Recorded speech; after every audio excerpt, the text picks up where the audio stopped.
Yeah. Anyway, can we finally let our guest introduce herself?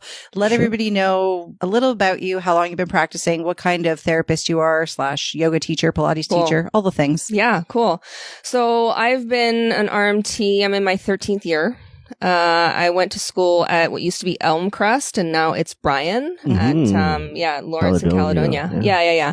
I was there, and I chose that school because the student to teacher ratio was very small. I went back to school at 31 years old. I was in retail. I went to school for law. That's another story. But I was sick of working for other people. So I decided to do something where I could be my own boss. And after doing some soul searching, literally, it sounds corny, but I did a lot of journal writing and all that, that hoity-toity woo-woo shit.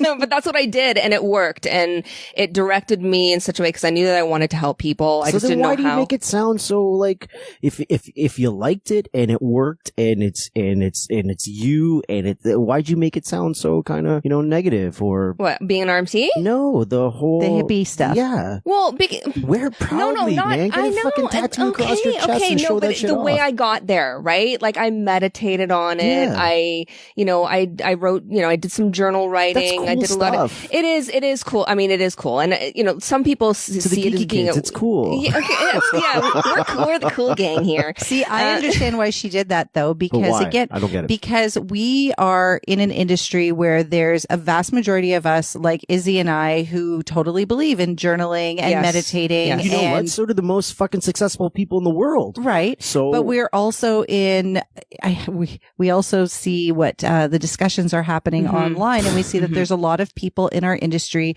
who think it's all bullshit. And so I think, she was just speaking to I know it sounds, you do the same thing when we teach our mindfulness classes. You always start it by saying, I know this sounds hokey, the difference is bear with me. I'm the one that said, I will say, I will admit this probably does sound hokey. And then my follow-up line is always, but if the most successful motherfuckers in the world do this kind of shit, then maybe Yahoos like the rest of us should really take on some of these things. Yeah. Right. So I use it that way. I call it like that to kind of slap you in the face with it to make you realize. Well, there's an assumption, right? Yeah, it's an assumption, and there's, this stigma attached to being a wellness professional, not a doctor, not a chiropractor, not a physiotherapist, who are seen to be more sciencey than RMTs, right?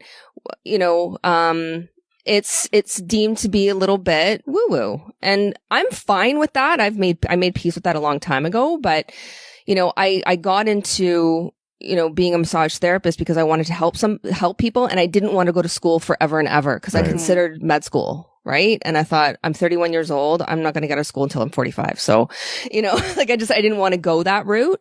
But here was the thing. Here I was at 31 years old, and I hadn't taken a science class since I was 15. I dropped out of grade 10 science. I hated science. You hated science. I hated science. Then why did you even consider med school for a minute? Well, right. wanted to help people and make I wanted to help people. And as I'm journal writing, as I'm doing flow charts, as I'm doing brainstorming, and as I'm Googling, and the same things kept coming up. And one of the things that was really consistent was massage therapy. So I looked more into that. Then I did some research on schools, found the school, chose Elmcrest because of the student teacher ratio, and being an adult student, I wanted to make sure that I was going to get the attention that I needed.